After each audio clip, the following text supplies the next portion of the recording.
So guys आज का हमारा क्वेश्चन है लीड कोड का 3844 जिसका नाम है लॉन्गेस्ट ऑलमोस्ट पैलिंड्रोमिक सबस्ट्रिंग। और ये अभी रिसेंट कॉन्टेस्ट का सी क्वेश्चन था। तो पढ़ लेते हैं अभी ये क्वेश्चन हमें क्या कह रहा है। तो क्वेश्चन हमें कह रहा है कि you are given a string S consisting of lower English letters. मतलब हमारे पास एक स्ट्रिंग दी है जिसमें सिर्फ लोअर केस इंग्लिश लेटर्स होंगे, मतलब ए बी सी कुछ भी है फलाना ढंग का।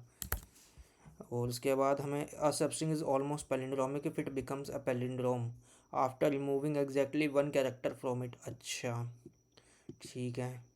तो ये हमें कह रहा है कि ये हमें ऑलमोस्ट पैलिंड्रोम की डेफिनेशन दे रहा है। ये कह रहा है कि अगर हम किसी सबस्ट्रिंग में से एग्जैक्टली वन कैरेक्टर हटा दें और वो पैलिंड्रोम बन जाए तो उसे हम ऑलमोस्ट पैलिंड्रोम बोलेंगे। अच्छा, return N integer denoting the length of the longest almost palindromic substring S. अच्छा, तो हमें सबसे लंबी ऑलमोस्ट पैलिंड्रोमिक जो सबस्ट्रिंग होगी उसकी लेंथ रिटर्न करनी है। अब देख लेते हैं। ये कोई एग्जांपल है ZZABBA, इसके लिए हमारे पास आंसर आ रहा 5, मतलब कि ये वाला। ठीक है। और हमारे पास जो मैक्सिमम लेंथ हो सकती है हमारी स्ट्रिंग की वो 2500 तक जा सकती है। ठीक है, आइए बोर्ड पे चलते हैं कि इसे कैसे अप्रोच करेंगे। सो स्टार्ट करते हैं। सबसे पहले हमारे क्वेश्चन का नाम है लॉन्गेस्ट ऑलमोस्ट पैलिंड्रोमिक सबस्ट्रिंग। सबसे पहले तो ये जानना होगा कि पैलिंड्रोम होता है क्या है। सबसे बेसिक से स्टार्ट करते हैं, पैलिंड्रोम क्या होता है। पैलिंड्रोम एक ऐसा वर्ड होता है जो आगे से और पीछे से एकदम सेम रीड किया जाता है। फॉर एग्जाम्पल ABCDEBA, मान लीजिए ये एक पैलिंड्रोम है। और ये कैसे कि अगर हम मान लीजिए एस है और मैं अगर एस का रिवर्स निकालूं, मतलब एस रिवर्स, इसको पीछे से रीड करूँ, मान ए, फिर बी, फिर सी, फिर अगेन सी, फिर अगेन बी एंड अगेन ए, तो हम देखेंगे ये दोनों ये ये सब एग्जैक्ट मैच कर रहे हैं। मतलब कि आगे से और पीछे से जो हमारी स्ट्रिंग है वो एकदम एग्जैक्ट सेम है। पर अगर मान लीजिए हमारी स्ट्रिंग है हेलो, और अगर हम इसको रिवर्स करें तो क्या होगा, OLLEH, तो H is not equals to O, तो मतलब ये एक पैलिंड्रोम नहीं है और ये एक पैलिंड्रोम है। और कोई हम एग्जांपल ले सकते हैं, मान लीजिए नितिन, नितिन, अगर हम इसको उल्टा करके लिखें तो क्या होगा, NITIN, नितिन, ये भी एक पैलिंड्रोम है। या फिर मान लीजिए ABA, अगर हम इसको उल्टा करके लिखें तो क्या, ABA, तो ये भी एक पैलिंड्रोम है। बहुत बढ़िया। तो हमने पैलिंड्रोम समझ लिया कि क्या होता है। पैलिंड्रोम एक ऐसा वर्ड होता है जो आगे से और पीछे से सेम रीड होता है। जैसे NITIN नितिन, सेम आगे से और पीछे से पढ़िए सेम।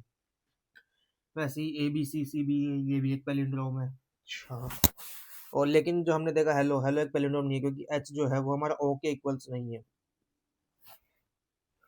हम इसे सी प्लस प्लस में कैसे चेक करते हैं या फिर DSC में कैसे चेक करते हैं कि कोई पैलिंड्रोम है नहीं है।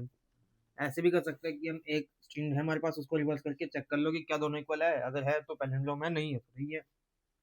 पर ये एक एक्स्ट्रा स्पेस ले लेता है कि मान लीजिए हमें एक एस बनाई थी और एक एस रिवर्स बनाई थी, तो इसको स्टोर कराने के लिए भी तो कोई वेरिएबल लगेगा, कुछ स्पेस लगेगी। तो हम क्या करते हैं, मान लीजिए हमारे पास एक स्ट्रिंग दी है ABCCBA, तो हम एक पॉइंटर यहाँ लगा देते अपना और एक पॉइंटर यहाँ लगा देते I, और ये मान लीजिए J, और ये हमारा J पॉइंटर। अगर हमारा, और ये मान लीजिए S है, और अगर हमारा S of I is equals to S of J हो जाता है, तो हम कहते हैं कि चलो अभी हमारे हो सकता है कि हमारी जो स्ट्रिंग है वो एक पैलिंड्रोम हो सकती है।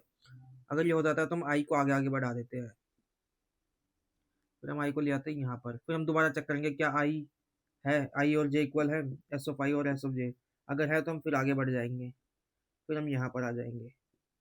तब हमारा I और J, फिर हम दोबारा चेक करेंगे कि S of I S of J के इक्वल है, अगर है तो हम फिर से आगे बढ़ जाएंगे। जब हम फिर से आगे बढ़ेंगे तो हमारा J आ जाएगा यहाँ पर, और हमारा जो I है वो आ जाएगा यहाँ पर।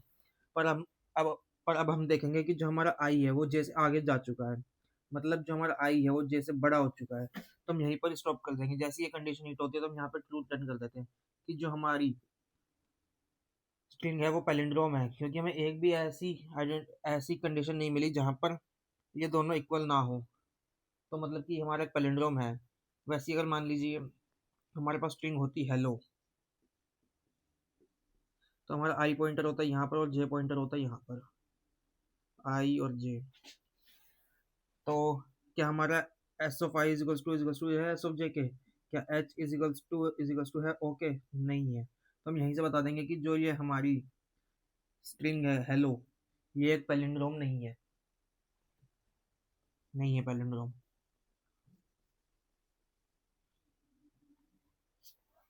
तो इसको हम, ये भी एक लीड कोड का अलग से क्वेश्चन है कि बताना है कि हमारी पैलिंड्रोम है या नहीं है, या लॉन्गेस्ट पैलिंड्रोम की लेंथ क्या है। तो पहले आपको वो आना चाहिए। तो पहले मैं आपको वो बता देता हूँ। तो हम ये निकालते कैसे हैं।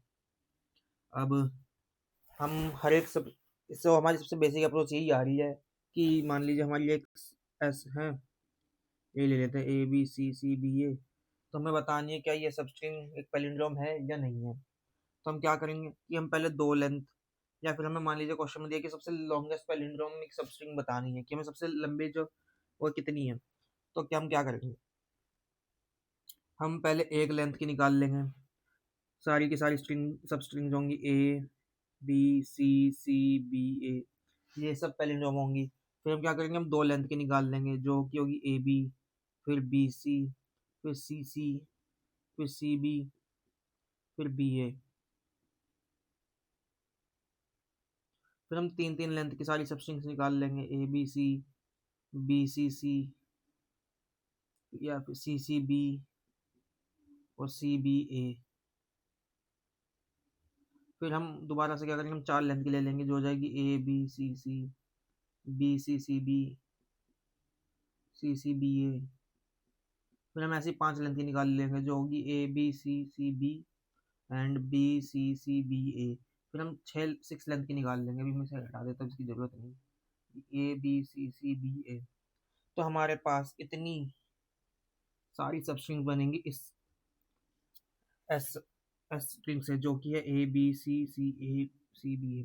तो हम क्या, हमने पहले वन लेंथ की निकाली, फिर टू लेंथ की, फिर थ्री लेंथ की, फिर फोर लेंथ की, फिर फाइव लेंथ की, फिर सिक्स लेंथ की, ऐसे हमने सारी स्ट्रिंग निकाल ली। अब हम इन सबको चेक करेंगे कि ये पैलिंड्रोम है नहीं है। तो हमारी ब्रूट फोर्स तो यही होती है कि हम सारी स्ट्रिंग निकाल लें, फिर एक हम अपना फंक्शन लिख लेंगे, मान लीजिए फंक्शन जो कि होगा सॉल्व, हमें बता देगा कि ये पैलिंड्रोम है नहीं है। और वो कैसे करेगा, वही हमारा एक आई पॉइंटर रख लेंगे, एक जे पॉइंटर रख लेंगे, और जब तक हमारा जो while I is less than और equals to J, while I less than J है, हम चेक करते रहेंगे क्या S of I is equals to S of जे है। अगर है तो बहुत बड़ी, हम आई को प्लस प्लस कर देंगे और जे को पीछे ले जाएंगे माइनस माइनस। नहीं तो हम यहीं से एल्स रिटर्न फॉल्स मार देंगे कि नहीं है, हमारी पैलिंड्रोम नहीं है। और अगर हमारी एक कंडीशन कहीं हिट नहीं होती और हमारा आई और जे आपस में क्रॉस कर जाते तो हमें पता लग जाएगा कि हमारी पैलिंड्रोम है।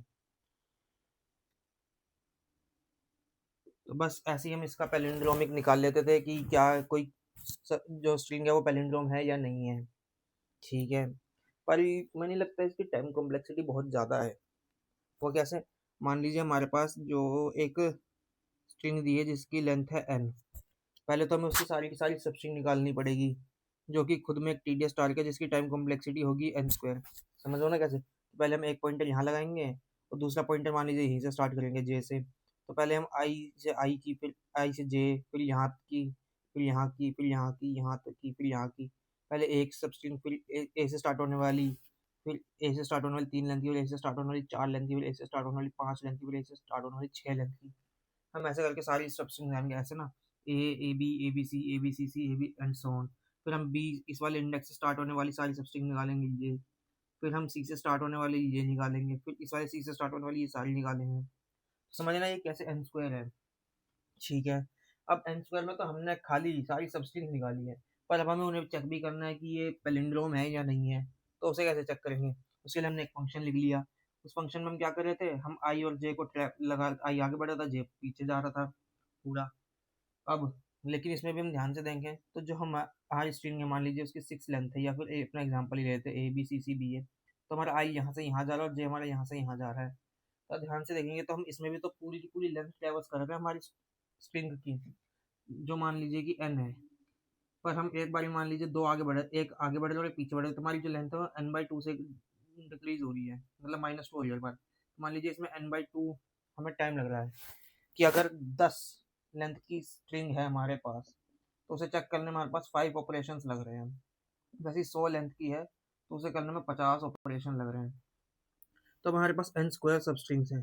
अब एन स्क्वायर सब स्ट्रिंग को हर एक को चेक करना है, तो उसके लिए हमारे पास एक एक्स्ट्रा एन भी मल्टीप्लाई हो जाएगा, एन बाई टू मान लेते हैं, पर ये बाई टू से कोई फर्क नहीं पड़ेगा, इसलिए एन। ये एन एन स्क्वायर किस लिए थी, सारी सब स्ट्रिंग निकालने के लिए, और ये एन किस लिए थी, पैलिंड्रोम चेक करने के लिए। समझ रहे हो ना। अच्छा, तो ये जो इसकी ओवरऑल टाइम कॉम्प्लेक्सिटी है वो n क्यूब हो जाती है।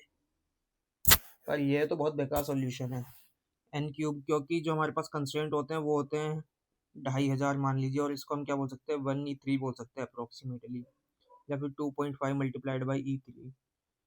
और अगर हम n क्यूब निकालें इसका तो वो हो जाएगा 1e9 के करीब। लेकिन जो हमारे एक्सेप्टेबल सॉल्यूशंस होते हैं एक सेकंड में वो 1e6 तक ही होते हैं, या फिर 10 की पावर 6 तक ही होते हैं। तो हमें कुछ भी करके इस n क्यूब को n स्क्वायर में करना है। अब वो कैसे होगा? अभी तो हम सिर्फ पैलिंड्रोम बनाना सीख रहे हैं, ऑलमोस्ट पैलिंड्रोम, अभी तो हमारा क्वेश्चन स्टार्ट भी नहीं हुआ है। पहले तो हमारा यही होना चाहिए हम पैलिंड्रोमिक कैसे पता करें। अच्छा, अब हमने एन क्यूब में तो निकालना सीख लिया, कैसे करेंगे कि सारी सब्स्ट्रिंग निकाल लेंगे और उसके अंदर क्या नाम था, हम सबको चेक कर लेंगे क्या वो पैलिंड्रोम है, और उसी टाइम कॉम्प्लेक्सिटी हमारी एन क्यूब हो जाएगी, और एन क्यूब का मतलब 1e9 हो जाएगी। लेकिन हमें तो इसे 1e6 करना है कैसे ही, मतलब जो हमारा एन क्यूब वाला सॉल्यूशन है उसे हमें एन स्क्वायर में तोड़ना है, अब कैसे भी करके। तो इसे कैसे किया जाए? बहुत आसान सी बात है, और ये लो मैं आपको बता देता हूँ।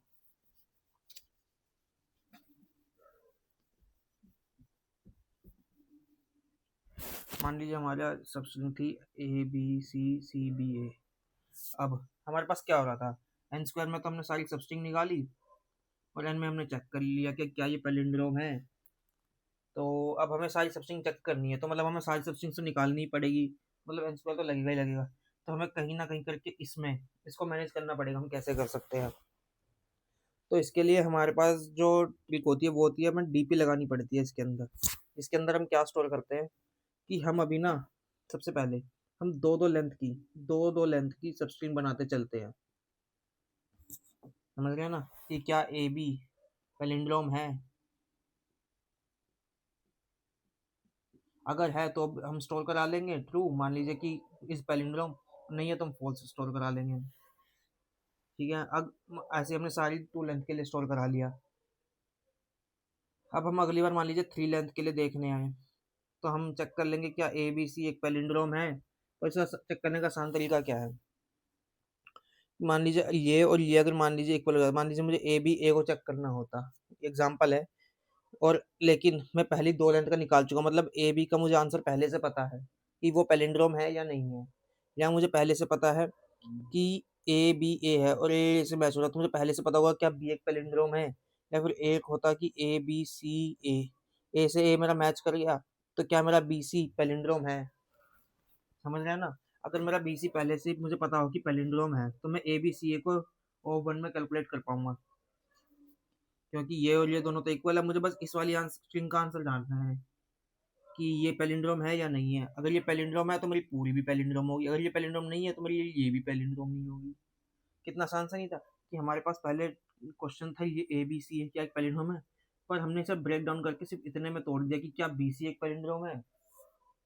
ऐसे ही मान लीजिए मेरे पास कोई और क्वेश्चन होता है जिसमें होता है ए ए बी सी ए। अगर मुझे इसे पता करना होता कि क्या ये पैलिंड्रोम है, तो मैं अपनी पुरानी वाली अप्रोच में क्या करता था, पूरे को ट्रेवर्स करके निकाल रहा था कि क्या ये पैलिंड्रोम है। पर अब मैं क्या कर रहा हूँ, मैं सिर्फ फर्स्ट और लास्ट को चेक कर ले रहा हूँ क्या ये दोनों इक्वल हैं। अगर ये दोनों इक्वल हैं तो मेरा जो आंसर है वो बस इस पर डिपेंड कर रहा है बीच वाले पे कि क्या ये मेरा पैलिंड्रोम है। अगर ये पैलिंड्रोम है तो मेरी पूरी स्ट्रिंग भी पैलिंड्रोम होगी, क्योंकि ये और ये तो मैच करेंगे, और ये पैलिंड्रोम नहीं है तो ये भी नहीं होंगे। पर अगर मान लीजिए यहाँ पे बी होता, तो अब ये बी और ये तो आपस में मैच नहीं कर रहे, तो हम यहाँ से पहले ही छोड़ देते कि ये दोनों ही मैच नहीं कर रहे, तो मतलब कि कोई फर्क नहीं पड़ता भी अंदर वाला पैलिंड्रोम हो या नहीं हो, क्योंकि अब ये दोनों ही मैच नहीं कर रहे तो पैलिंड्रोम पक्का ही नहीं होगा। तो इसे हम कोड कैसे करेंगे? मैं आपको सूडो कोड लिख के दिखा देता हूँ इसका बस, फिर जब हम ये क्वेश्चन करेंगे तब हम इसे दोबारा देख लेंगे। मान लीजिए जैसे मैं पहले आई और जे से निकाल रहा था कि सारी की सारी सबसे निकाल रहा था, तब मैं वैसे ही निकालूंगा, पर मैं लेंथ वाइज निकालूंगा। क्योंकि मैं आपको अभी एक एडवाइस दे देता हूँ, जितने भी हमारे पास सबस्ट्रिंग वाले क्वेश्चन होते हैं ना, जिसमें भी हमें सबस्ट्रिंग दिख जाए उसमें हमें सबस्ट्रिंग निकालनी पड़ती है। और जितने भी सबस्ट्रिंग वाले क्वेश्चन होते हैं ना, उन सबको करने का सबसे बेस्ट तरीका होता है कि हम उसमें लेंथ वाइज जाएँ।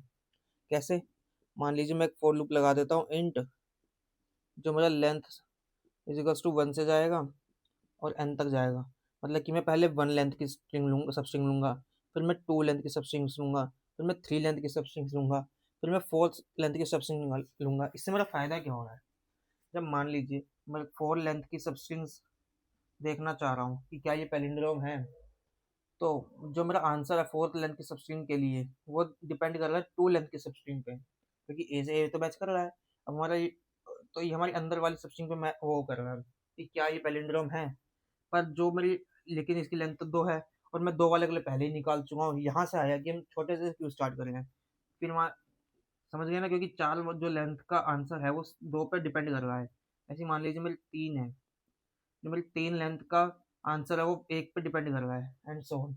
मतलब जो मेरी बड़ी प्रॉब्लम है वो किसी छोटी प्रॉब्लम पे डिपेंडेंट है। तो यही तो होती है डीपी, कि कोई बड़ी प्रॉब्लम छोटी प्रॉब्लम पे डिपेंडेंट है, या फिर हम बड़ी प्रॉब्लम का आंसर छोटी प्रॉब्लम से निकाल सकते हैं। तो इसीलिए हम लेंथ इज इक्वल टू 1 से जा रहे हैं कि हम सबसे पहले छोटी का निकाल लेंगे, फिर बड़ी का, फिर उससे बड़ी का। ठीक है। अब मान लीजिए मेरा दूसरा लूप है, वो int I is equals to 0 से जाएगा, आई लेस देन और equals to N minus length I plus plus. और जो अब मैं यहीं पर जे बना लेता हूँ, int J is equals to, मेरा जे क्या होगा, मेरा जे होगा आई प्लस लेंथ -1 के इक्वल। अब आप ये सोच रहे होंगे कि ये i less than n minus length तक क्यों जा रहा है। फॉर एग्जाम्पल हमारे पास एक सबस्ट्रिंग है ए बी, एक स्ट्रिंग है ए बी सी डी ई, और अभी मैं 3 लेंथ की सबस्ट्रिंग्स बनाना चाह रहा हूँ। मान लीजिए मेरी करंट लेंथ है 3 और जो मेरी एन की वैल्यू है 5, 1 2 3 4 5। और इसमें अब आप बताओ 3 लेंथ की सबस्ट्रिंग कितनी पॉसिबल है इसके अंदर 3 पॉसिबल है। एक ये ए बी सी, एक ये बी सी डी, और एक ये सी डी ई। मैं लिख भी देता हूँ A B C, B C D and C D. इसके अलावा कोई भी पॉसिबल नहीं है। और मैं अगर इसकी इंडेक्सिंग कर दूँ 0 1 2 3 एंड 4, तो जो मेरा आई है, मान लीजिए आई से डिनोट कर रहा हूँ मैं इसको, तो मेरा आई कहाँ तक जा पा रहा है, मेरा आई जो है सी तक ही जा पा रहा है बस, जो है 2, सेकेंड इंडेक्स तक ही जा पा रहा है। और मैं सेकेंड को निकालना चाहूँ तो कैसे आ रहा है ये, सेकेंड मेरा ऐसे आ रहा है एन माइनस लेंथ कर दूँ मैं, जो है 5 - 3 इज इक्वल्स टू 2। तो जो मेरा आई है वो less than is equal to 2 तक ही जा पा रहा है। देख ध्यान से देखें तो 0 1 2, तो मेरा यहाँ से आया कि मैं डायरेक्ट एन माइनस लेंथ लिख दिया। समझ रहे हैं ना। अब मेरा जे आई प्लस लेंथ -1 कैसा है, मान लीजिए वही वाला example A B C D E, मेरी लेंथ की वैल्यू है 3 और मेरा आई करंटली 0 पे खड़ा है। अब मेरा आई ये यहाँ पर और मुझे 3 लेंथ के सबस्ट्रिंग चाहिए, तो मेरा जे कहाँ पर होना चाहिए, मेरा जे यहाँ पर होना चाहिए ना, तभी तो 3 लेंथ करने का, 1 2 3 लेंथ का, ये आई और ये जे। और मैं इसकी वही कर दूँ 0 1 2 3 एंड 4। तो अब मेरा मान लीजिए जे 0 पे खड़ा है और मैं इसमें लेंथ कर दूँ ऐड 3, तो मेरा थर्ड इंडेक्स पे चला जाएगा, पर मुझे तो पीछे वाला चाहिए 2, इसलिए मैंने -1 कर दिया। तो यहाँ से आई आई माइनस लेंथ +1, यहाँ से मैंने जे निकाल लिया अपना बस। अब मैं क्या करूँगा, मान लीजिए मैंने एक डीपी टेबल बना रखी होगी, if length is equals to 1, मतलब मेरी एक लेंथ है। अब एक ए कैरेक्टर है, तो ये तो हमें एक ही कैरेक्टर है, या बी है या सी है, ये तो आपस में एक पैलिंड्रोम होगा ही ना, क्योंकि मेरा आई भी यहीं खड़ा है और जे भी यहीं खड़ा है और ये दोनों आपस में इक्वल भी हैं, तो ये तो हमेशा ट्रू होगा। Similarly if length is equals to 2 है मेरी, तो आंसर क्या होगा, इस पर डिपेंड करेगा। अगर मेरा S of I is equals to S of जे के, तो ट्रू होगा। क्योंकि मान लीजिए मेरे पास एग्जांपल है ये ए, मेरा आई यहाँ पर और जे यहाँ पर है। अब ये तो पैलिंड्रोम हमें साफ साफ दिख रहा है क्योंकि दोनों कैरेक्टर आपस में इक्वल हैं, या फिर बी बी, ये भी इक्वल है, सी सी, ये सब पैलिंड्रोम है दो लेंथ के। एल्स केस में क्या आ जाएगा, एल्स में आ जाएगा फॉल्स, कि ये पैलिंड्रोम नहीं है। मान लीजिए ए बी, अब ये दोनों आपस में इक्वल थोड़ी है, तो ये पैलिंड्रोम भी नहीं है बस। अब वैसे एल्स केस में क्या आएगा हमारे पास, एल्स केस में आएगा हमारे पास जिसमें लेंथ हमारी ज़्यादा बड़ी है, 2 से ज़्यादा बड़ी, मान लीजिए 5 लेंथ का है कुछ ए बी सी डी ए। ठीक है। अब हम इसमें क्या करेंगे, अब आई हमारा यहाँ पर और जे यहाँ पर है, हमारी कंडीशन बन जाएगी इफ़, या फिर मैं इसको यहाँ लिख देता हूँ, क्या पता नीचे का बोर्ड दिख ना रहा हूँ। इफ़ हमारा S of I is equals to S of जे है, मतलब कि हमारा एस ऑफ आई ये वाला और एस ऑफ जे अगर ये वाला दोनों इक्वल है, तो हम क्या करेंगे, तो हमारा आंसर डिपेंड करेगा इस पे, ये अंदर वाले पर। तो ये क्या है, तो हम यहाँ पे डायरेक्ट लिख देंगे अगर ऐसा है। कब है, जब ये लेंथ एल्स केस में है या फिर लेंथ हमारी ग्रेटर देन इक्वल टू 3 है, तो हम क्या करेंगे, जो हमारा डी पी ऑफ आई जे है वो किसके इक्वल हो जाएगा, आप बताओ ध्यान से। अगर आपने बताया और कमेंट कर दिया तो बहुत अच्छी बात है, और अगर आपने सही भी दिया है तो अपने आपके लिए क्लैप कीजिएगा, क्योंकि इसका ये होगा D of i plus one और जे माइनस वन। अब आप सोचेंगे कैसे आया। अब देखो यहाँ पे हमारा आई था और ये जे था, अब ये दोनों इक्वल हैं, तब हमें आंसर चाहिए इसके लिए, बी सी डी वाले के लिए। तो ये कैसे आएगा, जब हम आई को एक आगे बढ़ाएंगे तभी तो ये ए बी के पास पहुंचेगा, और जब हम जे को एक पीछे करेंगे तब जे माइनस वन करेंगे तभी तो ये डी के पास आएगा। समझ रहे हैं ना, आई वाले को हम आगे बढ़ा रहे हैं और जे वाले को हम पीछे ला रहे हैं, तभी तो हमारे पास ये वाली सबस्ट्रिंग बनेगी। और अब आपको समझ भी आ रहा होगा कि हमने इसे ऐसे ब्रेक क्यों करा, क्योंकि जो हमारे 5 लेंथ की सबस्ट्रिंग है वो 3 लेंथ पर डिपेंड कर रही है बस। और एल्स केस में अगर ये दोनों इक्वल नहीं है, for example A B C D E, अब ये दोनों इक्वल नहीं है, यही दोनों इक्वल नहीं है तो हम अंदर वाली को चेक करके क्या फायदा है। यहीं पर हम यहीं पर बता देंगे कि हमारा डीपी ऑफ आई जे है, उसमें फोर्स डाल दो। भाई ये है ही नहीं, क्योंकि अब इसमें हमारी टाइम कॉम्प्लेक्सिटी कितनी हो गई। अब हमारा एक पहले वाला लूप जा रहा है जो 1 से लेके n तक जा रहा है, तो ये हो गई n। और जो हमारा अंदर वाला लूप है वो क्या कर रहा है, वो आई से n माइनस n तक जा रहा है, तो ये भी मान लीजिए वर्स्ट केस में n हो गया, तो हमारी टाइम कॉम्प्लेक्सिटी कितनी हो गई, n स्क्वायर। अंदर तो हम बाकी कुछ कर ही नहीं रहे, हम बस इफ एल्स यूज कर रहे हैं, बस इतना सा काम था। तो ये तो हो गया हमारा पैलिंड्रोमिक पार्ट वाला। अब अपने क्वेश्चन पे चलते हैं। मैं आपको डायरेक्ट क्वेश्चन भी करा सकता था जो हमने आज उठाया है, पर मैं चाहता था कि आपको पैलिंड्रोम वाला समझ में आए, क्योंकि अगर आपके बेसिक्स ही क्लियर नहीं होंगे तो आप ये वाला क्वेश्चन नहीं बना पाएंगे। और ऐसा नहीं है कि सबने ये क्वेश्चन कर ही रखा हो पैलिंड्रोमिक सबस्ट्रिंग वाला, इसलिए मैंने आपको थोड़ा सा ओवरव्यू दे दिया कि ये कैसे होता है। अब आप इस क्वेश्चन को समझेंगे ना तो आपसे बहुत आसानी से कर पाएंगे। तो पहले समझ लेते हैं कि ऑलमोस्ट पैलिंड्रोमिक किसको बोला है हमारा क्वेश्चन। जैसे मैंने आपको बताया था पैलिंड्रोम क्या होता है, ए बी ए, ये एक पैलिंड्रोम है, या फिर ए बी बी ए, ये भी एक पैलिंड्रोम है। क्यों, क्योंकि अगर हम इसे उल्टा करके लिखे, मान लीजिए ए बी ए, तो ये इस ए से मैच कर रहा है, ये बी से बी है और ये ए से। अब मान लीजिए इसको मैं उल्टा करके लिखूँ तो क्या आएगा, ए बी बी ए ही आएगा। तो ये इससे मैच हो गया, ये इससे मैच हो गया, ये इससे मैच हो गया और ये इससे मैच हो गया, तो ये पैलिंड्रोम है।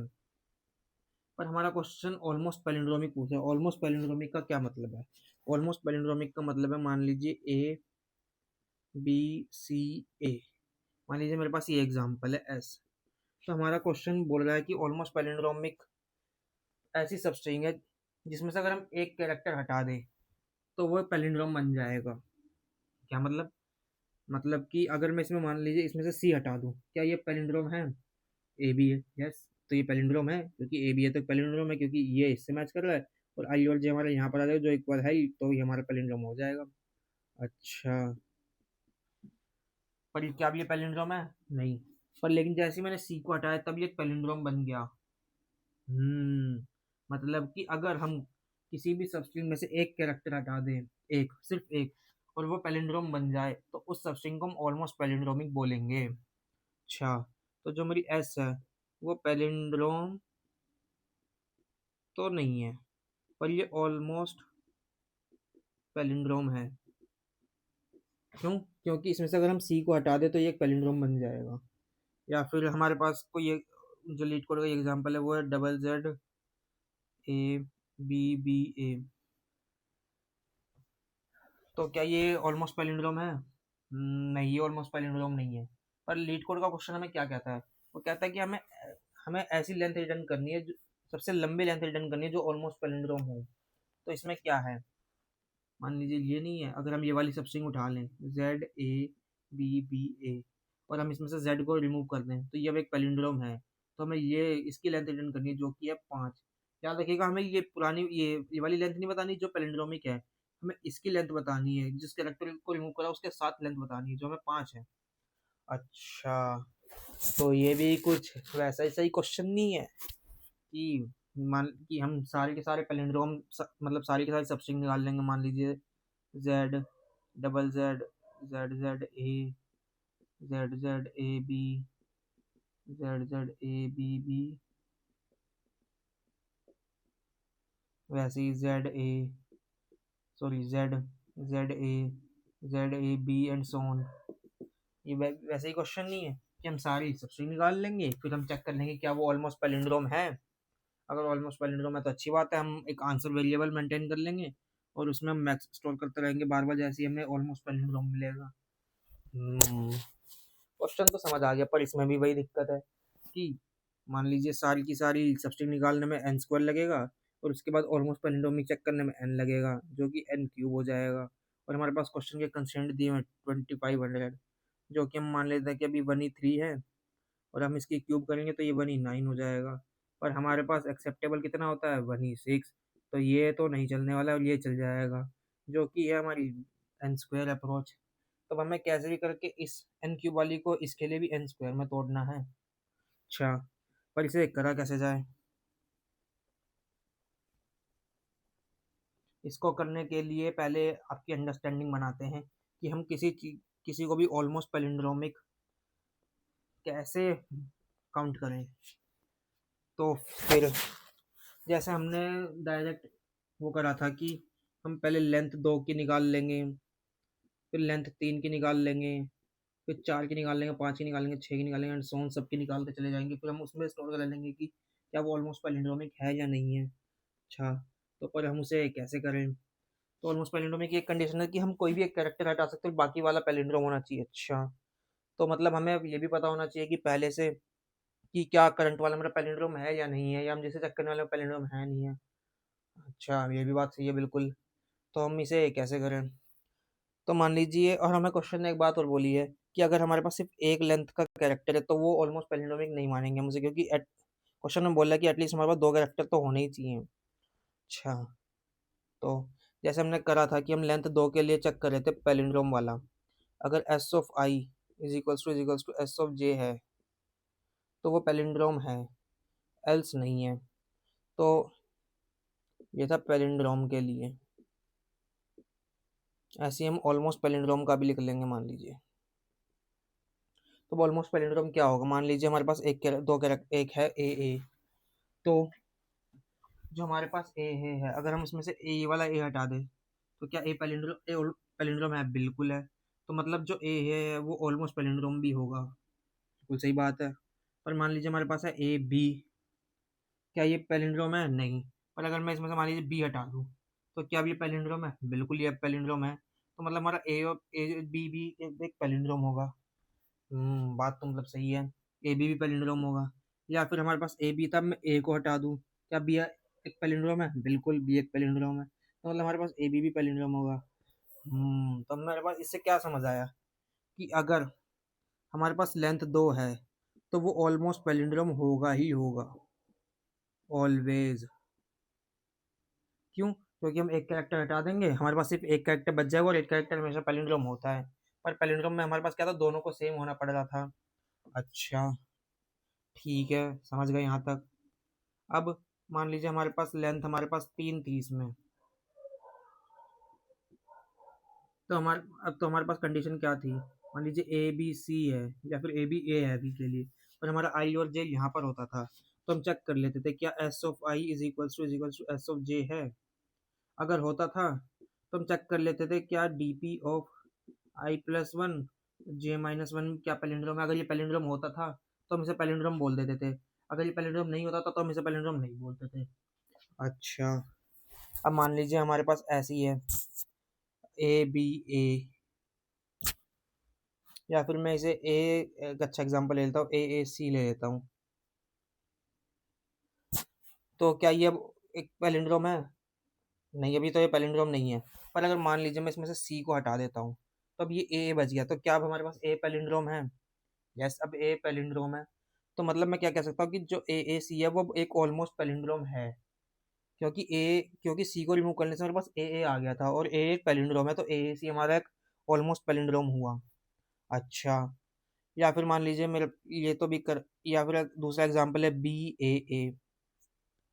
अब मैं मान लीजिए क्या ये पैलिंड्रोम है? नहीं है, ये पैलिंड्रोम नहीं है। पर अगर मैं इसमें से एक कैरेक्टर बी हटा दूं तो हमारे पास बचेगा ए। क्या ये पैलिंड्रोम है? हाँ, अब तो ये पैलिंड्रोम है। तो मतलब जो मेरे पास बी ए है वो अब एक ऑलमोस्ट पैलिंड्रोम है, क्योंकि हमारा सिर्फ एक कैरेक्टर हटाने से एक पैलिंड्रोम बन गया। अच्छा, ठीक है, यहाँ तक तो सब समझ आ गया कि अगर हम आगे से या फिर हम पीछे से एक कैरेक्टर हटा दें और वो अंदर वाला हमारे पास एक पैलिंड्रोम है, तो हमारा जो करंट वाला है वो एक ऑलमोस्ट पैलिंड्रोम हो जाएगा। समझ आपको? मैंने कहा मैं एक बार बीट करता हूँ। अगर मेरे पास एक सबस्ट्रिंग है, या फिर इसे ए जेड जेड एक्स और वाई एक्स एक्स। अगर मैं पीछे से एक कैरेक्टर हटा दूं या फिर मैं एक आगे से कैरेक्टर हटा दूं और उसके बाद जो बची हुई मेरी सबस्ट्रिंग है अगर वो पैलिंड्रोम होता है तो मेरी ये पूरी सबस्ट्रिंग एक ऑलमोस्ट पैलिंड्रोमिक सबस्ट्रिंग कहलाएगी। मतलब जेड जेड एक्स और y x x they both are almost palindrome, क्योंकि पीछे का कैरेक्टर एक हटाने से और एक आगे का कैरेक्टर हटाने से हमारे पास ये पैलिंड्रोम बन गया। अच्छा, पर मान लीजिए हमारे पास एक केस होता ए बी सी। अगर मैं पीछे का कैरेक्टर हटा दूं ये वाला तो मेरे पास बचता है ए बी। क्या ए बी पैलिंड्रोम है? नहीं। या मैं आगे से कैरेक्टर हटा दूं तो मेरे पास बचता है बी सी। क्या बी सी पैलिंड्रोम है? नहीं। तो मतलब ए बी सी हमारे पास एक ऑलमोस्ट पैलिंड्रोम नहीं है, क्योंकि सिर्फ एक कैरेक्टर हटाने से पैलिंड्रोम नहीं बन रहा। अच्छा, तो मतलब कहीं अगर हम थोड़ा थोड़ा रिलेट कर पाए इससे, तो क्वेश्चन कुछ ऐसा नहीं कह रहा कि जैसे हमारे पास इसमें हम कैरेक्टर्स को देख रहे थे, तो अभी के लिए आंसर बनाने के लिए मुझे प्रीवियस इसकी, अगर मान लीजिए मेरा आई ए बी सी है, आई यहाँ पर और जे यहाँ पर है, तो मुझे अगर एक हटाना है पीछे से तो मुझे D P of I j minus one का आंसर पता होना चाहिए। और अगर मैं आगे से हटा दूं तो मेरे पास d P of i plus one j का आंसर पता होना चाहिए। और वो भी पैलिंड्रोम वाला। मतलब कि अगर मुझे ये क्वेश्चन सॉल्व करना है तो मेरे पास पैलिंड्रोम मुझे पहले निकालना आना चाहिए था, जो कि मैंने पहले बताया आपको वीडियो में। और अगर मुझे पैलिंड्रोम निकालना आता था तो मुझे ये कंडीशन ढूंढनी थी कि मुझे ऑलमोस्ट पैलिंड्रोम फाइंड करने के लिए क्या चाहिए। अच्छा, कि अगर मैं या तो पीछे से कैरेक्टर हटा दूं या मैं एक आगे से कैरेक्टर हटा दूं और बाकी की सबस्ट्रिंग चेक कर लूं, जैसे कि मैंने पैलिंड्रोम में करा था। पर पैलिंड्रोम में हम क्या कर रहे थे, हम आगे से और पीछे से दोनों से हटा दे रहे थे, क्योंकि मेरे को दोनों को मैच करना था। अच्छा, ठीक है। पर आपको नहीं लगता इसमें हमने कोई केस छोड़ दिया? सोचो सोचो कि इसमें हमने कौन सा केस छोड़ दिया। जैसे मैंने आपको बताया था पैलिंड्रोम वाले में कि हम एक दोनों को इक्वल होते थे और हम बीच वाले से पता लगा लेते कि क्या ये पैलिंड्रोम है। अगर ये पैलिंड्रोम होता था तो हमारा ये करंट वाला भी पैलिंड्रोम होता था। अगर बीच वाला पैलिंड्रोम नहीं होता था तो ये भी पैलिंड्रोम नहीं होता था। पर आपको नहीं लगता, अगर मान लीजिए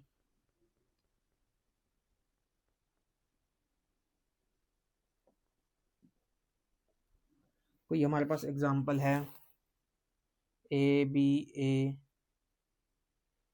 कहाँ मान ए बी ए मान लेते हैं कि क्या ये ऑलमोस्ट पैलिंड्रोम है जो हमने अब तक पढ़ा उसके हिसाब से। अभी तक हमने क्या पढ़ा कि या तो हम आगे का कैरेक्टर हटा दें। अगर हम आगे का कैरेक्टर हटा दें तो हमारे पास बनेगा बी ए।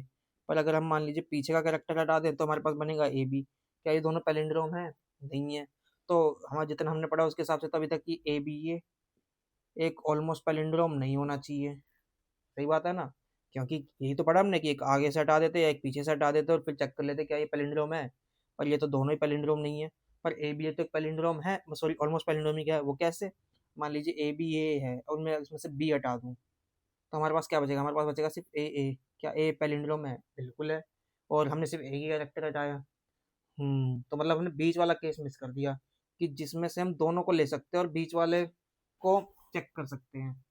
मतलब कि हम दोनों को दोनों इक्वल है तो हम बीच से कोई हटा दें, तो हमने ये वाला केस मिस कर दिया था। तो हम इसे अब देखते हैं ये कैसे होगा। समझ रहे हैं ना कि ए बी ए तो एक ऑलमोस्ट पैलिंड्रोम है। पर अभी तक जो हमने पढ़ा उसके हिसाब से तो नहीं था ये, क्योंकि हमने एक आगे का भी हटा दिया था और एक पीछे का भी हटा दिया पर भी नहीं आ रहा था। अच्छा, तो हमने कौन से केस मिस कर दिया तो वो सोचना है अब हमें। हमने ये केस मिस कर दिया कि मान लीजिए ए बी सी सी ए कि अगर मान कि हम अभी तक क्या करते हैं, आगे का टाल देते या पीछे का हटा देते। पर अब मान लीजिए दोनों इक्वल हो तो हम जैसे उसमें कर लेते पैलिंड्रोमिक वाले में, हम अगर दोनों इक्वल है फर्स्ट और लास्ट तो हम बीच वाले से चेक कर ले रहे थे कि क्या ये ऑलमोस्ट पैलिंड्रोमिक है। तो हम इसमें भी वैसे ही नहीं कर सकते। अगर मान लीजिए मेरा ए और ए इक्वल है, मतलब ये दोनों तो इक्वल है ना, तो अब हम क्या करेंगे, हम आई प्लस वन यहाँ कर देंगे। अब हमारा आई यहाँ आ जाएगा और इसको हम जे माइनस वन कर देंगे। तो अब जो हमारा आंसर है वो इस पे डिपेंड कर रहा है कि क्या ये ऑलमोस्ट पैलिंड्रोमिक है। अगर ये ऑलमोस्ट पैलिंड्रोमिक है तो हमारी ये भी ऑलमोस्ट पैलिंड्रोमिक होगी। अगर ये नहीं है तो ये भी नहीं होगी। क्यों? क्योंकि ये दोनों तो इक्वल है ना, तो इसमें तो हमें कोई हटाना नहीं पड़ा। पर अगर हम ऐसा कर पाएँ कि हम बीच में से कोई एक कैरेक्टर हटा दें, और इसको फिर पैलिंड्रोम बना दें अंदर वाली को, तो ये पूरी ऑलमोस्ट पैलिंड्रोमिक पूरी भी पैलिंड्रोम बन जाएगी। समझना कि मान लीजिए मैं इसमें से बी हटा दूँ, तो अब ACC एक तो पैलिंड्रोम है, तो मतलब आंसर सही बन जाएगा हमारा। अच्छा, तो इसमें भी वही वाली कंडीशन छोड़ दी कि अगर दोनों इक्वल हैं तो हम बीच वाले के लिए चेक कर लेंगे, क्या बीच वाला ऑलमोस्ट पैलिंड्रोम है? अगर बीच वाला ऑलमोस्ट पैलिंड्रोम है तो ये भी ऑलमोस्ट पैलिंड्रोम होगा, अगर बीच वाला पैलिंड्रोम ऑलमोस्ट पैलिंड्रोम नहीं है तो ये भी नहीं होगा। वो कैसे? अगर मान लीजिए हमारे पास ये होता BDC, तो क्या ये BDC एक ऑलमोस्ट पैलिंड्रोम है? नहीं है। अब तुम देख लो कोई भी एक कैरेक्टर हटा के, मान लो मैं बी हटा दे तो बचेगा DC, क्या एक पैलिंड्रोम है? नहीं है। अगर मैं मान लो डी हटा दे तो बचेगा BC, क्या एक पैलिंड्रोम है? नहीं है। या फिर बचेगा BD, अगर मैं C हटा दूँ तो क्या इनमें से कोई बन पाएगा? नहीं है। तो मतलब अगर अंदर वाला ऑलमोस्ट पैलिंड्रोम नहीं है, अगर ये दोनों इक्वल हैं, तो ये बाहर वाला भी ऑलमोस्ट पैलिंड्रोम नहीं होगा। बस इतना सा क्वेश्चन था ये। अब हम इसे इम्प्लीमेंट कैसे करेंगे?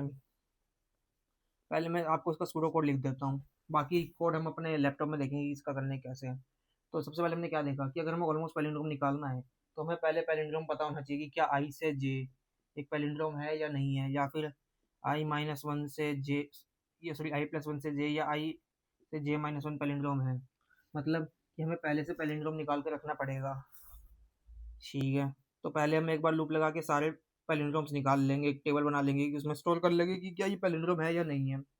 अच्छा, उसके बाद वही हम दोबारा से जो हमने करा था, हम एक फोर लूप लगा देंगे, लेंथ 2 से n तक जाएंगे। इसमें हम 2 से क्यों जा रहे हैं? क्योंकि हमें क्वेश्चन ने बोल दिया कि 1 लेंथ का कभी भी ऑलमोस्ट पैलिंड्रोम नहीं होगा। अच्छा, फिर वही फिर हम एक अपना I बना लेंगे जो कहाँ जाएगा, वो 0 से n माइनस लेंथ तक जाएगा।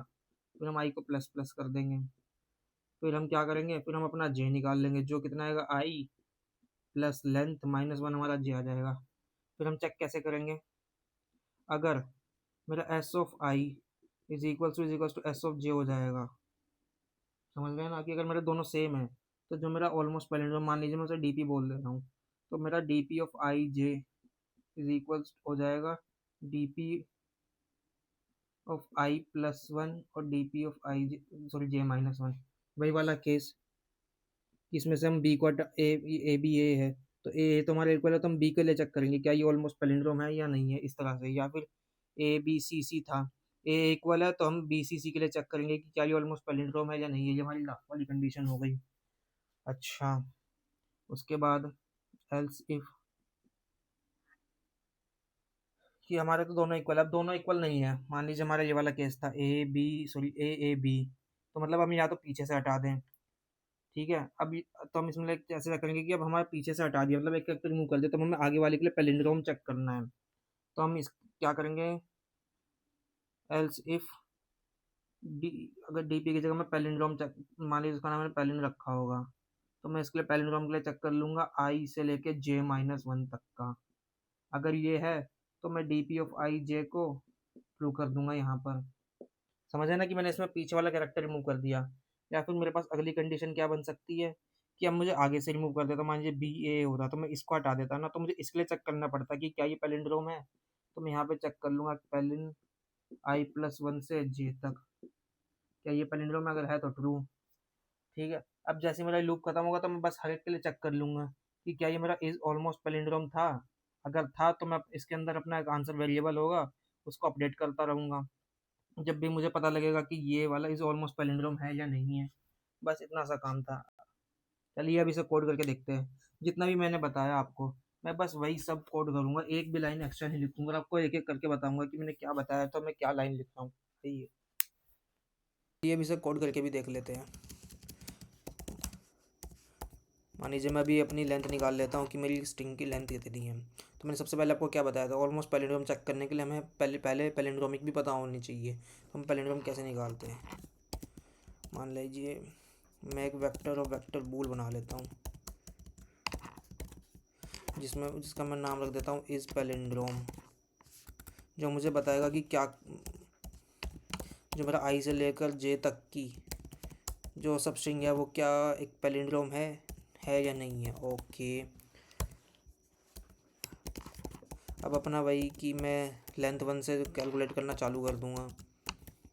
Length is less than equals to n तक जाएगी और मेरी लेंथ प्लस प्लस, मतलब कि मैं हर एक लेंथ के लिए अब आंसर बनाने की कोशिश कर रहा हूँ। पहले लेंथ 1 के लिए निकालूंगा, फिर लेंथ 2 के लिए, फिर लेंथ 3 के लिए एंड सो ऑन। मान लीजिए मेरा आई की वैल्यू 0 से जाएगी और ये में जाएगी n minus, sorry I is less than equals to n minus length and I plus plus. मैंने आपको ये भी बोर्ड में बता दिया था कि हमने n माइनस लेंथ क्यों करा था। अब मुझे कमेंट में बताइएगा कि हमने i is less than equals to n minus length क्यों करा। और जो मेरा जे होगा वो हो जाएगा आई प्लस लेंथ -1 तक।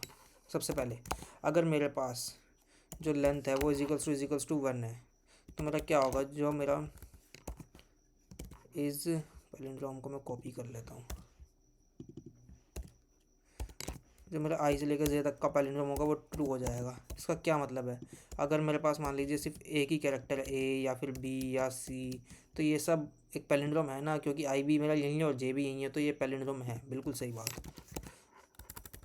एल्स इफ़ जो मेरी लेंथ है वो 2 हो जाती है, तो मैंने 2 लेंथ लेके होता है। अगर मेरा S of I is equal to हो जाता है एस ऑफ जे के, तो मतलब कि मेरे पास जो दोनों कैरेक्टर हैं, मतलब कि ए या बी या सी, तो ये दोनों कैरेक्टर अगर सेम है तो जो मेरा पैलिंड्रोम है वो एक, तो जो मेरी सबस्ट्रिंग है वो एक पैलिंड्रोम है, तो मैं इस पैलिंड्रोम ऑफ आई जे को यहाँ भी क्या कर दूँगा, ट्रू कर दूँगा। पर अगर ऐसा नहीं है, अगर मेरे पास दोनों कैरेक्टर्स अलग हैं, तो मैं क्या करूँगा, तो मैं अपने पैलिंड्रोम को फॉल्स कर दूँगा कि ये पैलिंड्रोम नहीं है। मान लीजिए हमारे पास दे रखा है ए बी या बी वी या फिर ई एच, क्या ये पैलिंड्रोम्स हैं, ये दोनों अलग अलग कैरेक्टर्स हैं, नहीं है ना। तो बस हमने वही करा है, अगर 2 लेंथ के हैं और अगर दोनों सेम हैं जैसे कि यहाँ, तो वो पैलिंड्रोम है। अगर वो अलग अलग दोनों अलग कैरेक्टर्स हैं तो वो पैलिंड्रोम नहीं है, बस इतना सा। और अगर लेंथ 1 के लिए भी वही, अगर क्या एक कैरेक्टर है तो वो तो आपस में, मतलब वो तो पैलिंड्रोम होंगे ही। एल्स केस में मतलब कि हमारे पास जो लेंथ है वो भी 3 या 3 से ज़्यादा है, तो उस केस में क्या होगा, इफ़ पहला केस हमारा S of I is equals to S, ये है मतलब कि ए बी ए है, मतलब और मेरा आई यहाँ पर और जे यहाँ पर है, समझ लेना। क्योंकि मेरे पास 3 लेंथ की है और अगर मैं 3 लेंथ के लिए इससे निकालूँ तो मेरा ज़ीरो आई यहाँ पर होगा 0 पर, जो जे होगा वो यहाँ दूसरे वाले पर होगा।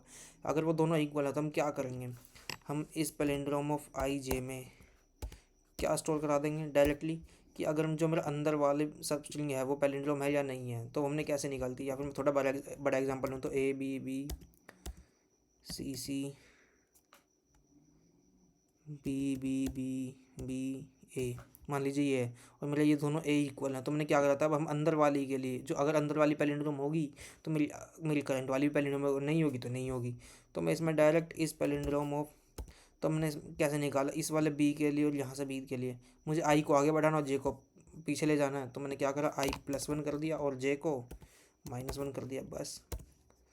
और अगर मेरा S of i is not equals to S of जे है, मतलब कि मेरे पास एक सबस्ट्रिंग है ए बी सी, और अगर a is not equals to c तो वो फॉल्स हो जाएगा, और फॉल्स तो मैंने पहले से ही अपने बूल वेक्टर के अंदर स्टोर करा, तो मुझे उसे अपडेट करने की कोई ज़रूरत नहीं है। यहाँ से इतने कोड में मैंने क्या करा, इतने कोड में मैंने कुछ नहीं करा भाई, इतने कोड से मैंने बस ये निकाला है कि जो मेरा करंट सबस्ट्रिंग है वो पैलिंड्रोम है या नहीं है। अब जो मेरा ये वेक्टर है इस पैलिंड्रोम, ये स्टोर करेगा कि आई से लेकर जे तक की जो सबस्ट्रिंग है वो पैलिंड्रोम है या नहीं है, तो एक बार दोबारा चेक, अगर लेंथ 1 है तो पक्का पैलिंड्रोम होगा, और लेंथ 2 के लिए अगर दोनों कैरेक्टर्स इक्वल हैं तो वो पैलिंड्रोम होगा, अगर कैरेक्टर्स इक्वल नहीं है तो पैलिंड्रोम नहीं होगा। और अगर लेंथ हमारी 3 या 3 से ज़्यादा है तो उसके लिए हम दोनों लास्ट के कैरेक्टर्स को चेक कर लेंगे, दोनों लास्ट के कैरेक्टर्स इक्वल हैं तो जो मेरा आंसर है वो सिर्फ अंदर वाले पे डिपेंड करता है। अगर अंदर वाला मतलब कि ये अगर वो पैलिंड्रोम होगा तो मेरा करंट वाला भी पैलिंड्रोम हो जाएगा, अगर मेरा पैलिंड्रोम नहीं होगा तो नहीं होगा। बस इतना सा काम था। अच्छा, अब मान लीजिए मैं एक इंट आंसर वेरी बना लेता हूँ जो 2 होगा, क्योंकि मेरे पास कंस्ट्रेंट में दिया कि वो उसकी वैल्यू हमेशा लेस देन और मतलब हमेशा 2 तो होगी, और अगर जो 2 होते हैं वो हमेशा palindrome, sorry is almost palindrome तो होते ही हैं। अच्छा, तो अब मान लीजिए मैं एक और वेक्टर बना लेता हूँ बूल टाइप का, जिसमें मैं स्टोर करूँगा is almost palindrome.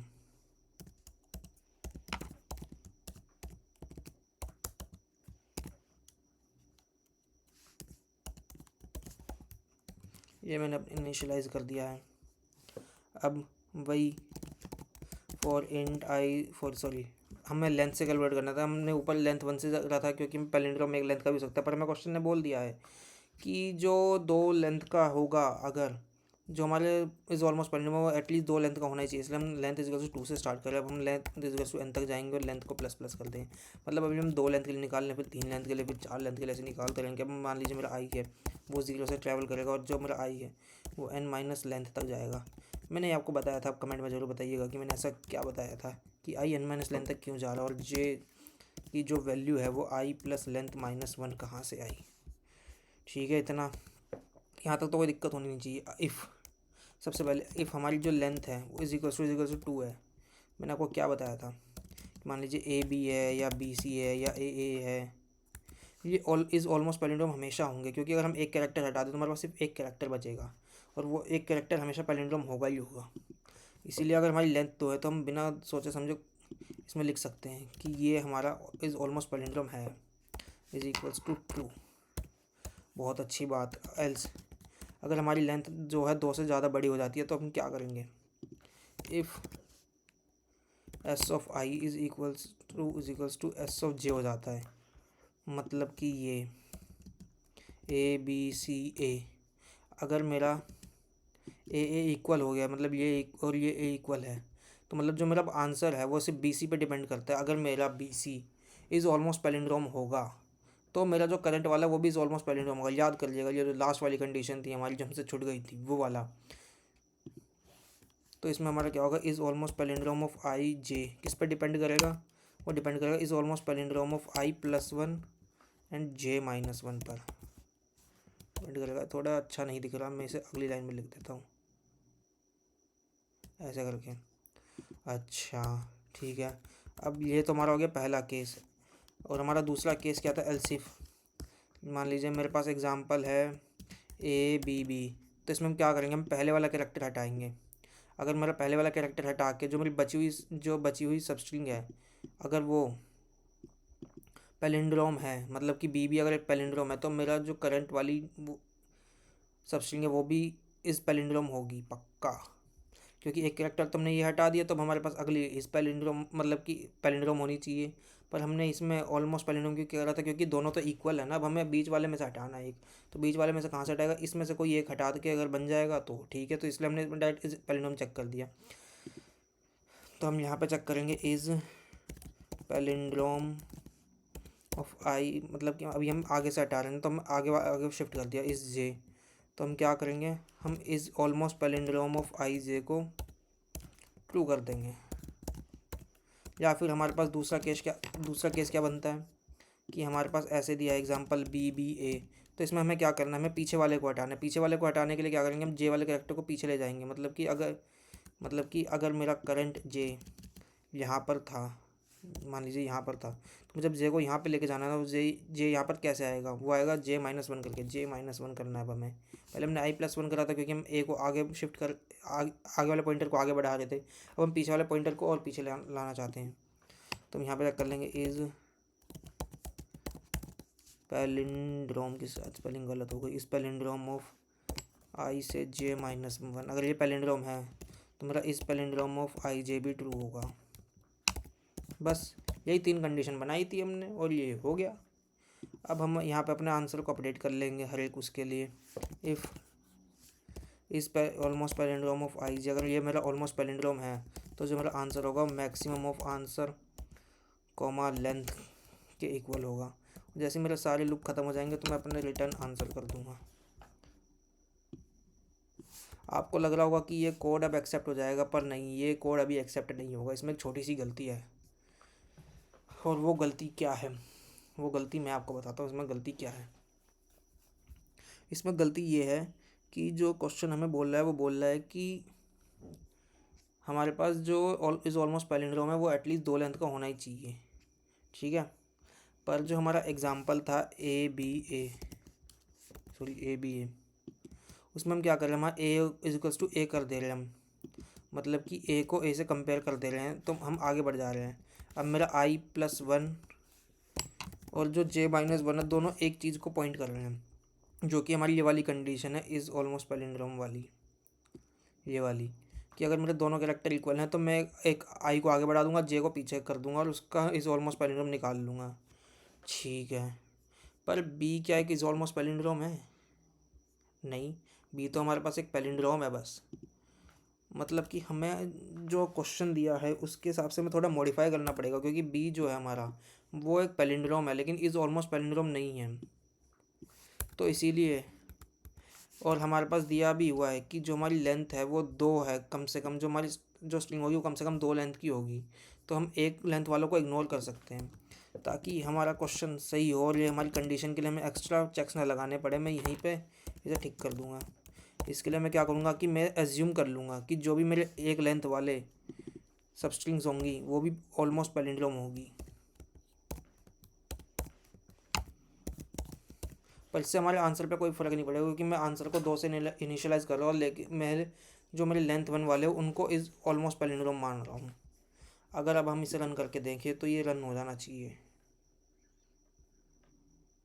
Compilation error, no variable, अच्छा सॉरी स्पेलिंग मिस्टेक हो गई।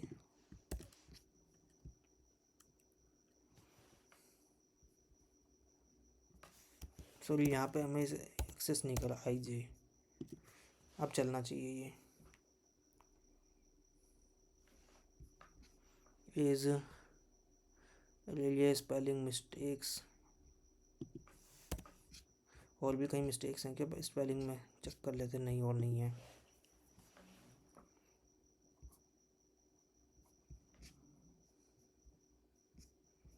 जस्ट अ सेकंड में चेक कर लेता हूँ उसमें क्या गलती करी हमने। मेरे को गलती मिल गई और मैंने गलती ठीक नहीं करी है। गलती यहाँ है दोस्तों कि जब हम आई इक्वल जे करें तो यहाँ पे मैंने टाइपिंग एरर कर दिया, ये एस इस ऑलमोस्ट पैलिंड्रोम ऑफ आई लिख दिया, बल्कि इसे मुझे आई ऑफ जे करना था। बस ये गलती है इसके अंदर, और कुछ भी एक लाइन भी चेंज नहीं करी है मैंने, सब देख सकते हैं।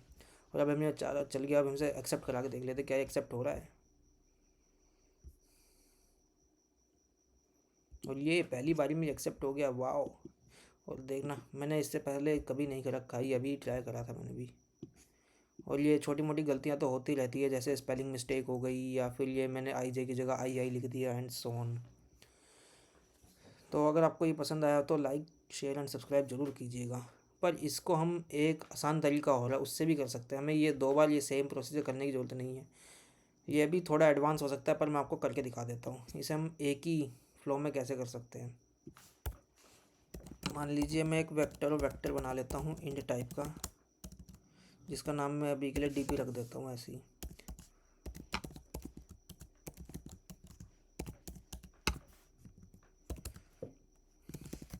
वही मैं हर एक अपनी लेंथ के लिए ट्रेवर्स करूँगा। लेंथ इज इक्वल्स टू 2 तक जाऊँगा, length is less than equals to n, length plus plus for int I is equals to 0, i less than और equals to length minus 1, sorry n minus length and I plus plus. फिर वही अपना int जे निकालो। Int जे कैसे आता है हमारा, आई plus length minus 1 करके आता है। इफ़ मैं आपको बता देता हूँ इसमें क्या स्टोर करना चाह रहा हूँ। अगर मेरा इसमें मैं पैलिंड्रोम और इज अगर मैं आपको बता देता हूँ, अगर मैं ज़ीरो इसमें स्टोर कर रहा था तो इसका मतलब है कि नॉट अ पैलिंड्रोम। और अगर मैं इसमें 1 लिखूँगा तो इसका मतलब होगा इज़ पैलिंड्रोम। और अगर मैं इसके अंदर लिख दूँगा 2 तो इसका मतलब होगा इज़ ऑलमोस्ट पैलिंड्रोम। मतलब कि जैसे मैं पहले कर रहा था ना कि मैं इस पैलिंड्रोम अलग में स्टोर कर रहा हूँ, इज़ ऑलमोस्ट पैलिंड्रोम अलग में स्टोर कर रहा हूँ, अब मैं उस सबको एक ही वेक्टर में स्टोर करूँगा। और वो कैसे, मैं 0 से रिप्रेजेंट करूँगा कि मेरा पैलिंड्रोम ही नहीं है, मैं 1 से रिप्रेजेंट करूँगा कि मेरा पैलिंड्रोम है, 2 से मैं रिप्रेजेंट करूँगा कि इज़ ऑलमोस्ट पैलिंड्रोम है मेरा। अच्छा, और इसके लिए क्या है कि अगर मान लीजिए मैं आई इज इक्वल्स टू 0 से आई लेस देन एन आई प्लस प्लस, तो मेरा डी पी ऑफ आई है, मतलब कि अगर मेरे पास सिर्फ एक ही कैरेक्टर है तो वो तो हमेशा एक पैलिंड्रोम होगा ना, तो मैं उसे यहाँ पे 1 कर देता हूँ कि अगर मेरा एक ही कैरेक्टर है, जैसे कि ए बी डी कुछ भी आई, ये सब मेरे पास पैलिंड्रोम तो होते ही हैं, तो मैंने यहाँ पे पहले ही स्टोर करा लिया कि ये मेरे पास पैलिंड्रोम्स हैं सारे। अब मैं लेंथ 2 से लेके n तक के लिए सारी सबस्ट्रिंग निकालूंगा और उसके लिए आंसर बनाने की कोशिश करूँगा। इफ़ मेरे पास लेंथ इज इक्वल टू 2 है, समझ रहे हैं ना। अगर मेरे पास लेंथ 2 है तो क्या होगा, अगर मेरे पास लेंथ 2 है और दोनों कैरेक्टर इक्वल है,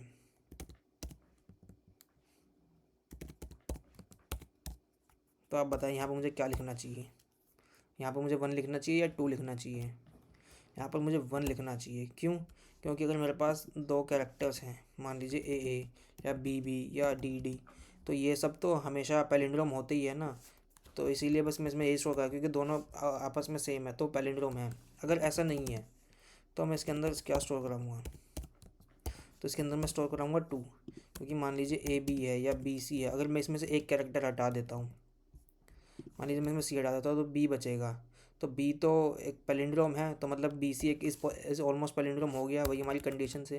और वैसे ही अगर मैं ए बी में से मान लीजिए ए हटा देता हूँ, बी एक पैलिंड्रोम है, तो हमारा जो है ए बी भी एक इस ऑलमोस्ट पैलिंड्रोम हो गया। बस मैंने वही करा। अगर मेरे पास दोनों कैरेक्टर इक्वल हैं तो मैं उसे पैलिंड्रोम बोल दूंगा। अगर दोनों कैरेक्टर इक्वल नहीं है तो मैं जो इस ऑलमोस्ट पैलिंड्रोम बोल दूंगा। एल्स केस में हमारे पास क्या होगा, एल्स केस में हमारे पास होगा if s of I is equal to S of j, मतलब मेरे पास दोनों कैरेक्टर्स इक्वल हैं, ठीक है। और अगर मेरे पास दोनों कैरेक्टर्स इक्वल हैं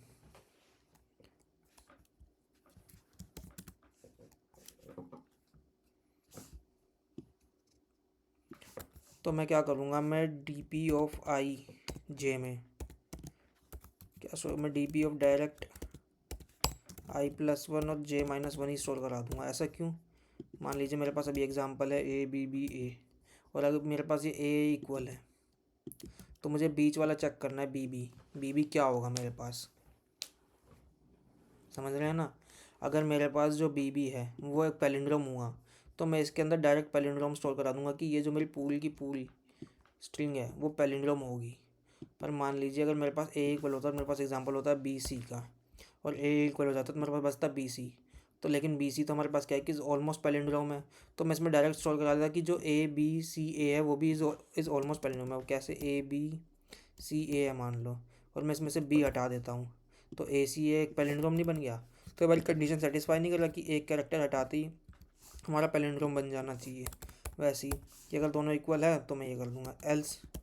इसमें क्या करूँगा मैं, अब मेरे पास एक कंडीशन रह गई, मान लीजिए ये वाली थी ए बी बी वाली, कि अगर मैं पहला कैरेक्टर हटा दूँ और जो मेरा लास्ट वाला है वो एक पैलिंड्रोम हो, या फिर मेरे पास बी बी सी होता और मैं यहाँ से सी हटा देता तो बी बी एक मेरे पास पैलिंड्रोम बच जाता।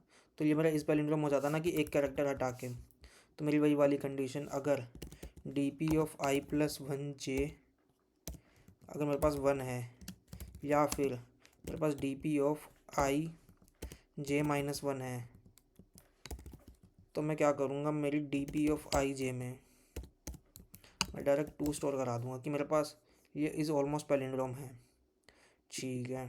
अब आप देखेंगे तो मैंने सारी की सारी कंडीशन हमने हैंडल कर ली है। अब हम इससे बाहर आ जाएंगे, हमने किसी के लिए आंसर बना लिया। If D P of I J is greater than zero, मतलब कि मेरा या तो पैलिंड्रोम है या ऑलमोस्ट पैलिंड्रोम है, तो मेरा जो आंसर होगा maximum of answer common length हो जाएगा। और फिर जब मैं लास्ट में आके रिटर्न आंसर कर दूंगा बस। और यहाँ पे मैं एक आंसर वेरिएबल बना लेता हूँ, int answer is equals to 2। अब इसे रन करके देख लेते क्या ये चल रहा है। बिल्कुल चल रहा है। अब हम इसे सबमिट करके देख लेते क्या ये एक्सेप्ट होगा। ओ ये, और ये बिल्कुल एक्सेप्ट होगा, बहुत बढ़िया, faster than 45%, not bad. I hope आपको समझ। लेकिन अब आपके मन में एक डाउट आ रहा होगा कि ये मैंने D P of I j में से मैंने वाली कंडीशन चेक क्यों नहीं करी जिसमें मेरे पास 2 है या फिर ऑलमोस्ट पैलिंड्रोम है। तो हम वो भी कर सकते हैं, D P of I J is equals to 2, तो ही मैं चेक करूँगा। पर ये गलत देगा, क्यों? क्योंकि देखो, मान लो मेरे पास एक एग्ज़ाम्पल है ए करके, तो ए के लिए मैं क्या स्टोर करा रहा हूँ, ए के लिए मैं स्टोर करा रहा हूँ कि ये जो मेरी करंट वाली सब स्ट्रिंग है वो एक पैलिंड्रोम है। अच्छा, तो पर अगर ये पैलिंड्रोम है तो इसमें से मैं एक कैरेक्टर हटा दूँ तो खाली ये बचेगा, तो ये मेरे पास एक वो नहीं हुआ, ऑलमोस्ट पैलिंड्रोम नहीं हो गया कि सिर्फ एक कैरेक्टर हटा के मैं ये कर पा रहा हूँ, क्या कर पा रहा हूँ, इसे ऑलमोस्ट पैलिंड्रोम मतलब एक कैरेक्टर हटा के मैं इसे पैलिंड्रोम बना पा रहा हूँ, तो ये मेरे पास ऑलमोस्ट पैलिंड्रोम हो जाएगा। अच्छा, या फिर मेरे पास होता बी बी, फिर तो मैं उसमें से भी एक कैरेक्टर हटा देता और कर पाता। अच्छा, या मेरे पास होता ए बी बी ए, तो इसमें भी मैं इसे क्या पैलिंड्रोम स्टोर करूँगा, पर इसमें से मैं एक कैरेक्टर हटा के कर नहीं सकता, इसे ए बी बी ए नहीं बना सकता। बिल्कुल बना सकता हूँ। तो ये वही वाली बात है, ये थोड़ा कंफ्यूजिंग है और ये थोड़ा प्रैक्टिस के साथ आएगा, पर आपको धीरे धीरे समझ आ जाएगा कि मैंने ये क्यों करा, क्यों मैंने इसे directly D P of I J is greater than zero करा। फिर भी मैं आपको थोड़ा समझाने की कोशिश करता हूँ। मैंने इसलिए ऐसा करा क्योंकि कोई भी पैलिंड्रोम हो, मान लीजिए ये तो कोई पैलिंड्रोम है नहीं, मान लीजिए कोई भी पैलिंड्रोम है a b b C b b ए, तो अगर कोई भी पैलिंड्रोम है तो और उसमें से हम अगर एक कैरेक्टर हटा दें तो वो उसके बाद भी पैलिंड्रोम रहेगा, चाहे वो इवन लेंथ का हो या ऑड लेंथ का हो। मान लीजिए ऑड लेंथ का है तो मान लीजिए ये बोल देता हूँ मैं इसे, ये और एक ऑड लेंथ का पैलिंड्रोम है, उसमें से मैं एक कैरेक्टर हटा दूँ उसके बाद भी पैलिंड्रोम रहेगा। या फिर एक में ये है मेरा इवन लेंथ का पैलिंड्रोम, मैं इसमें से एक कैरेक्टर हटा दूँ तब भी ये पैलिंड्रोम रहेगा। समझ रहे हैं ना आप? और ये हमेशा ऐसा पॉसिबल होगा ही, हमेशा कोई ना कोई ऐसा केस बन ही रहा होगा कि एक कैरेक्टर हटा के वो इज़ ऑलमोस्ट पैलिंड्रोम बन जाए। आज के लिए बस इतना ही, धन्यवाद।